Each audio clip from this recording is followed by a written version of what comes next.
Welcome to Do It for the Gram, an Enneagram podcast with your host, certified Enneagram coach, Milton Stewart. Where we do it for the Enneagram, not Instagram. We make moves to improve ourselves and those around us in our community. So for this episode, I didn't have a chance to actually get the Enneagram 1 episode out for this week because I didn't have time to edit it. Simply because I was at the International Enneagram Conference that was held in Oakland this year. It was absolutely amazing. It moved and definitely challenged and helped me a whole bunch. So I want to give a snippet about that because I think it's super important for me to talk about it in terms of Enneagram, for where it's going with this podcast and where the Enneagram is planning to go as a community in general. And so it was really cool because they had Chris Hewitt speak, the author of The Sacred Enneagram, and he spoke about the future of the Enneagram. Where is it going? And he challenged all of us to not only be more curious about the Enneagram and where it's going, but also how can we make sure that we are in unity and unison about when we're moving forward and not be divisive. Yeah, that's what I'm looking for. Be divisive about the Enneagram, because when you get to the higher schools of the Enneagram and the different ones, it unfortunately can become divisive and for different reasons in different ways, and it's because we're human.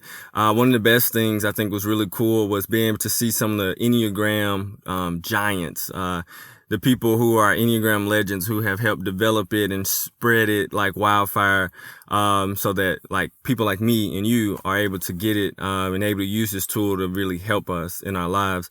And so being able to see them was absolutely amazing, and take pictures with them, from Helen Palmer to Russ to who else was that? Oh my goodness, Jessica Dibbs and many more that I cannot even name right now because I'm so tired and really sleepy. But it was also interesting to see them because even though like a lot of times we hold these people in high esteem, it was humbling as well in a sense to see them as human, see their human nature, and see just the real, like that they're real people. And even though they have worked in the Enneagram so much and they're great teachers, they are still human and they still have flaws like we do, and they're still working to get and to grow and be better with their own lives. So I think that's absolutely amazing. And so I was super blessed to be able to experience that. One key takeaway that I want you to know, that I want to get into more and that I want you to get into and start looking into but it's somatic work. One of the biggest things I took away from it is that, the Enneagram, a lot of times we intellectualize it and it's all in our head. And for some of us, it's meme culture and it's fun and everything. But a lot of times we intellectualize it. So we like get it kind of in our heads and we think we understand that way. But to really feel more of the effects of the Enneagram, we have to do somatic work, and that's within the body, because a lot of not only pain, trauma, past experiences are in the body. Our repressed centers are in the body. A lot of times, even our emotions in our head and everything, because our body is telling us stuff. And when we get older, we start to numb out to a lot of it, and we don't pay it much attention. And so we miss out on a lot of the signals it's telling us. And we go about life in like a 1/3 or 2/3 of a person, interacting with people in life because we've become so used to it. But doing the somatic work, it touched me there, like really deep. We did some different type of breathing things that,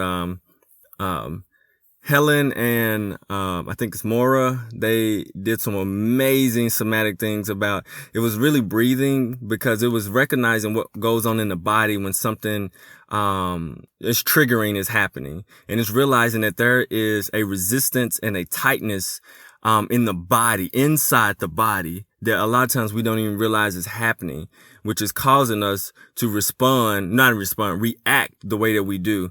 And so they talked about being receptive into things going around you and not being so reactive all the time. And then figuring out internally what is going on inside of me that is making me react like this. And so it really helped me because I found some different places inside of me that were like tight for me, especially like my lower gut that was really tight and just kind of felt a little wonky. But I was able to, through the exercise she was giving us, which was, in and down, breathing in and down, and constantly focus on different things, able to kind of loosen that up. And so that I'm not holding that restraint and that restriction so much within me, so I can actually make a better choice. So the freedom is actually having the ability to make any choice you want. And a lot of times we don't have that because of not only are we not aware of the unconscious decisions we constantly make, but the ego structure is so strong within us that it's just making us compulsively do this one or two things. And that's kind of similar to getting so stuck to our type. One of the things about the growth is when you figure out your type, it's like, okay, I figured out my type. And so now as you do the discovery of your type and you really start to delve deep into like, what are the things your ego is compulsively making you do? Now it's time to figure out how in the world do I adopt all of the other types into my life so that I can interact in the world in the way that I am free to make a choice and not that I am compelled by my ego to make those choices, because you're not. You're really controlled by them. And it's tricky because it's been your whole life and you've probably built your life based on that ego structure, which will never get you what you truly need to be content, peaceful, joyous, and all those things that you really need. You realize that you're actually in more pain than you realize. And it's crazy to not even recognize it sometimes. So it was really, really cool. Besides that exercise took me to a whole different route, because let me tell you about this incident. Like after I did the Helen Palmer thing, and more thing, like it was really good to like leave there. And, we went and ate with a good group of friends, the POC group, basically. It was the people of color. And so the Enneagram, the International Enneagram Association is working on being more diverse and inclusive. And they're serious about it. They're just some things they don't know what to do. And so they ask for feedback and help, which is absolutely amazing. I think this year, from what they said, is probably the most diverse year. And it's still got a long way to go, definitely, if you were there. But there were a good representation of some representation of marginalized groups there. And they did their best to try to make sure that everyone felt included in everything that they were doing. But anyway, going back to after I went out this session with Helen Palmer, and I was feeling really good because internally I was feeling light. I was feeling free, not heavy or not, anxious. I was like, oh man, this is really good. Like I'm super calm. Like this is cool. And this situation came up where I'm sitting down eating and we're eating outside at this Caribbean restaurant. I had to put the name down here in the notes, but it was absolutely amazing food. Ate there like 3 times during the conference. All of a sudden I hear glass shatter behind me, and it's this guy who's taking a picture from the restaurant next to us and threw it on the ground and busted it. And I looked back and I was like, oh man, what's going on? And so I thought he dropped it, but then he picked up another piece and slammed it on the ground. So now this is in the middle of a lot of different people who are sitting around eating food and just kind of chilling out, at restaurants. And this guy, it's some things going on mentally with him. Clearly something's not right. And so he's walking up and down, he's cursing, he's looking at folks, he's saying this, he's saying, call the cops, whatever, they can kill me, whatever, all this type of stuff. And so I'm watching him, obviously, but everyone did a good job around it too, because no one was like freaking out. Everyone was kind of being like, okay, I'm gonna let him kind of like vent out what he needs and just kind of let him go and just like not try to make eye contact because he's in a heightened state. So I'm watching him though, just from a distance, making sure, he doesn't like, infringe on anybody and anything like that or hurt anybody who like is with us in our group or anything. And, I look at my watch, and when I look at my watch, he thinks that I'm calling the cops. He looks back and he says, oh, you gonna call the cops, and starts walking towards me. And then he came closer to me and I looked at him And he said, "Oh, so you gonna call the cops?" And I turned around and I had my arms out and I looked at him and I was like, "There's no phone here. I'm not calling the cops, you know." And so then he started talking all this stuff, and then he leaned forward even closer, which made a lot of things happen within inside of me. That was pretty intense, I would say, because there was 3 different things going on inside of my body, not even my mind, my body. One thing was that I wanted to, nice words, I wanted to beat him up, take care of him. 2, I didn't want anything to happen. I didn't want to engage in any of that. I don't even want to like start anything. That's not even cool. And then 3, I was trying to understand and be understanding in that situation, because in order for him to get there, it had to be a lot going on, because he wasn't sagging his pants. His pants were basically around his ankle. He just had on boxers, and he's yelling and he's cursing, and he's not like fully cognizant of what's going on. He leans over towards me, and like now he's approaching my personal space. You're encroaching on my personal space in a hostile manner. And where I grew up at and where I'm from, that's not a sign for anything positive that is to happen. And so eventually, he was talking. I said, "I hear you." And he looked back. He said, "What you say?" And I said, "I hear you." You know, and so he looked back, and then he kept going. He kept walking on and cursing and knocking down signs and all these kind of different things. And what was super interesting, I don't even know, that's not even the right word for it. What was super moving and impactful to me is when it's called the Enneagram Prison Project. Enneagram Prison Project, they're using the Enneagram inside of prisons to actually help them. It's absolutely amazing to help inmates, to actually rehabilitate people and not just try to lock them up in cages and never give them the tools they need to like help grow, mend, heal. They're doing some amazing work. The Enneagram Prison Project. You should check it out.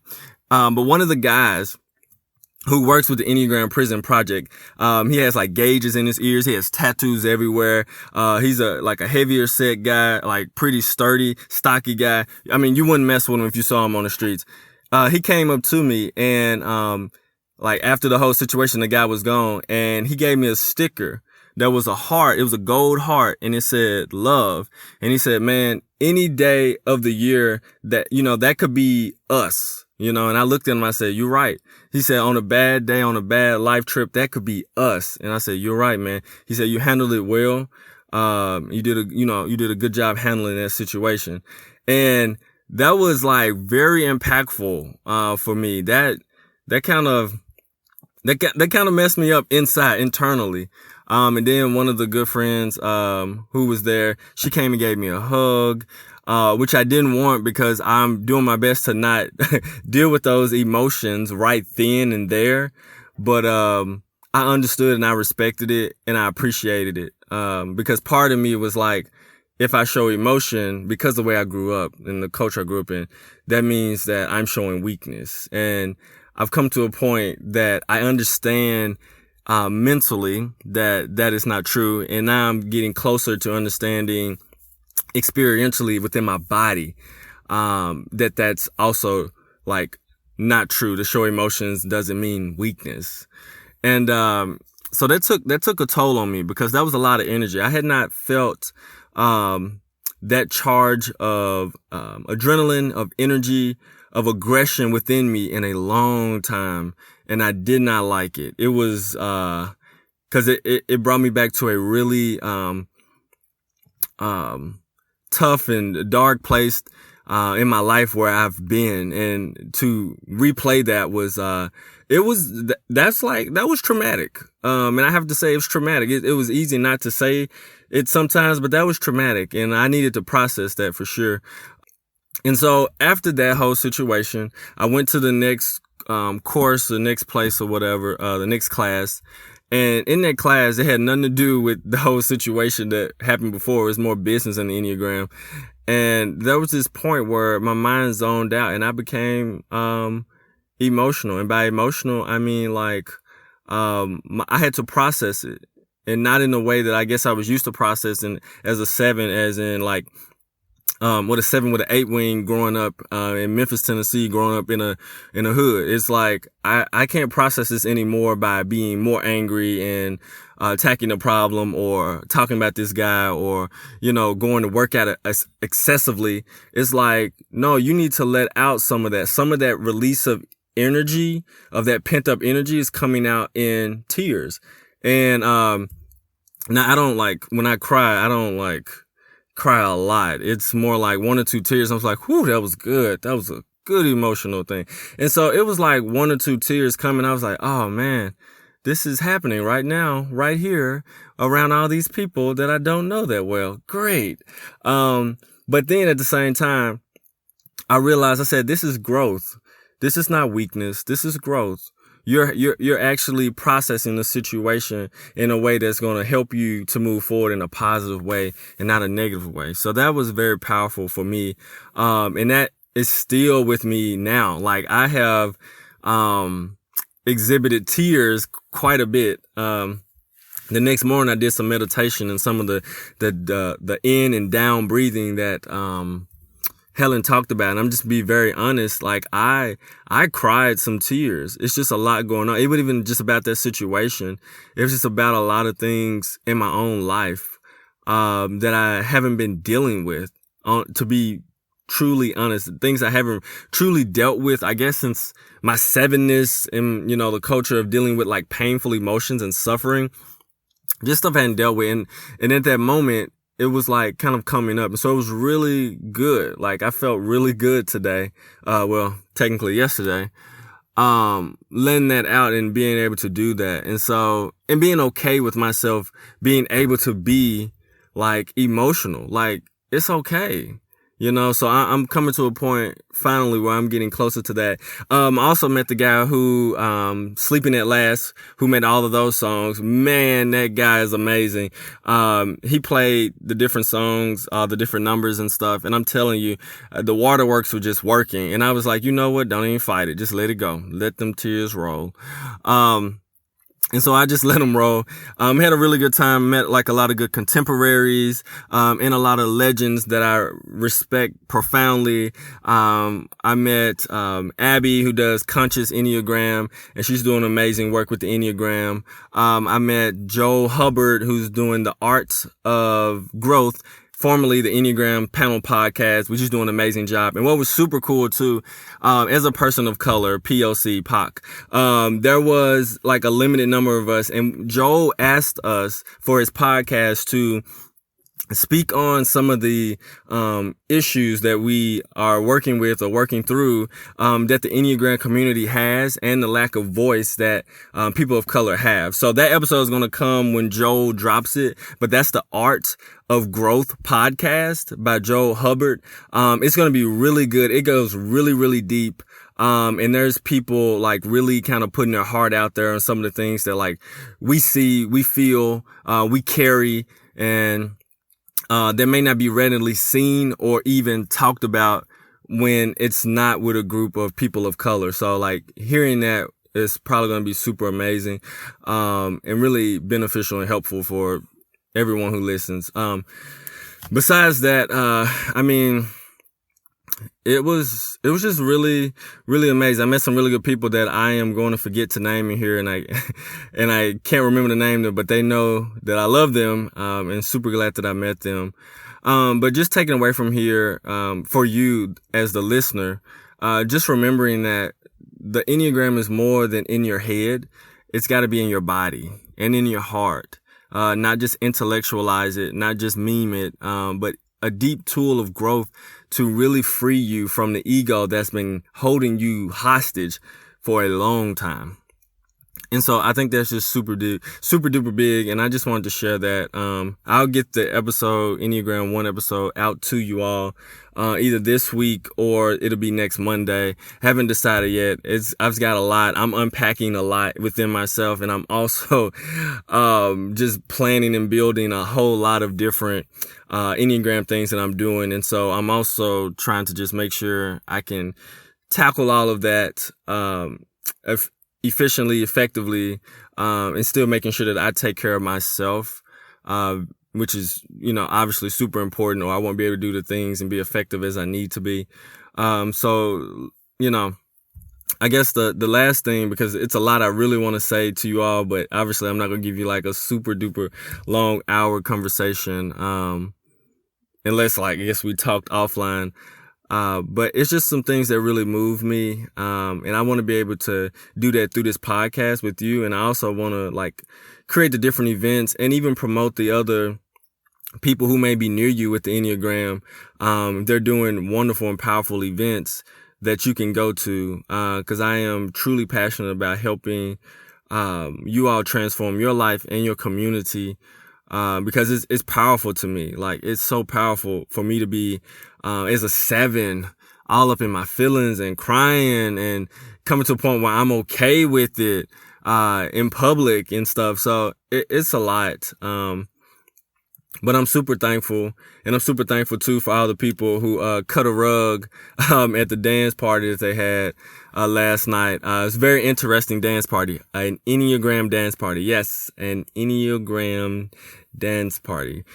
By that, it's basically Enneagram people, a whole bunch of different people. And if you know the makeup of most of the Enneagram, it is usually older white people, and then we had a few young people of color and marginalized communities in there too.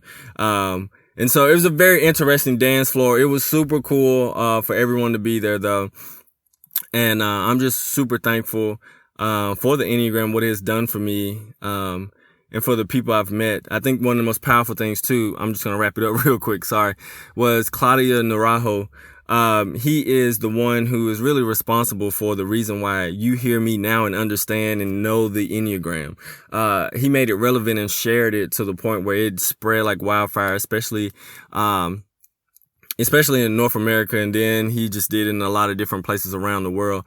So he died a little bit before the conference. If you saw my Instagram post, he is you talk about a person who has transformed their lives through the Enneagram and through different work. This man is phenomenal.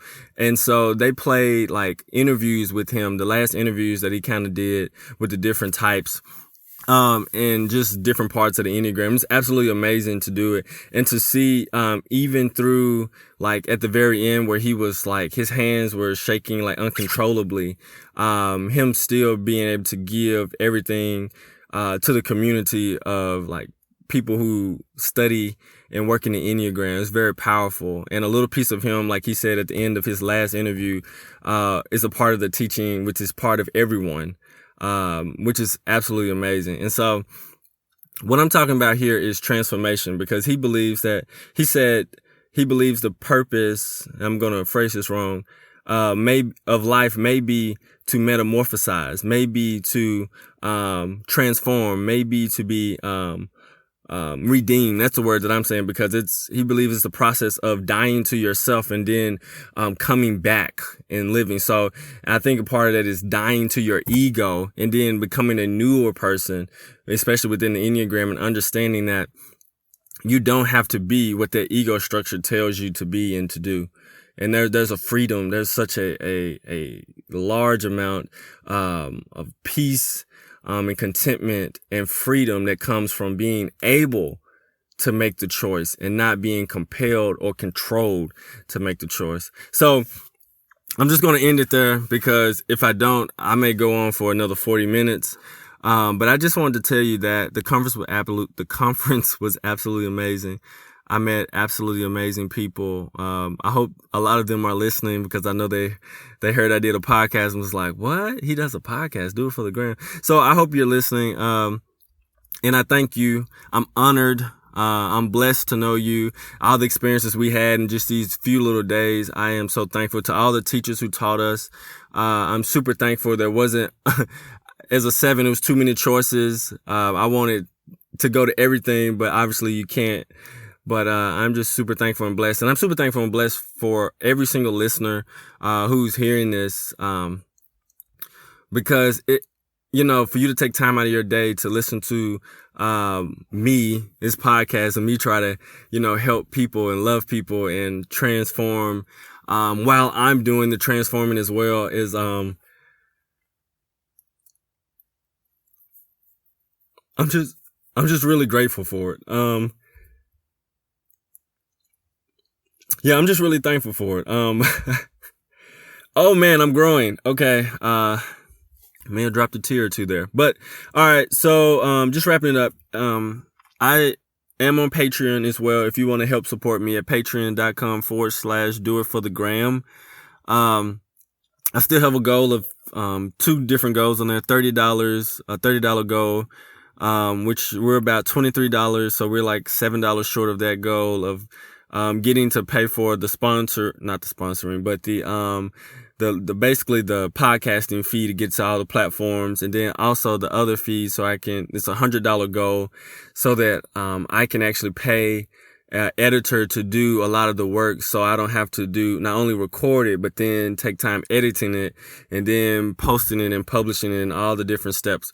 Because for Enneagrammer, it's not free to post, to make and produce consistent podcasts, but for listeners it is free. So the support would be absolutely great, if possible, but still, if you're not able to do that, or if you don't want to do it, and you're still listening, thank you so much for listening so much.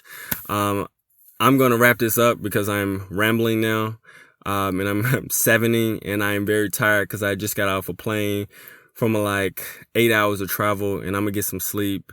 So you're gonna hear this episode in the morning. Thank you so much. Remember, you can always reach me on Instagram at Do It For The Gram Podcast. You can contact me for coaching if you want coaching at kaizencareers.com or Milton at kaizencareers.com. You can also reach me at 901-334-1644. Thank you so much for everything. You have a wonderful day, and I love you. Bye.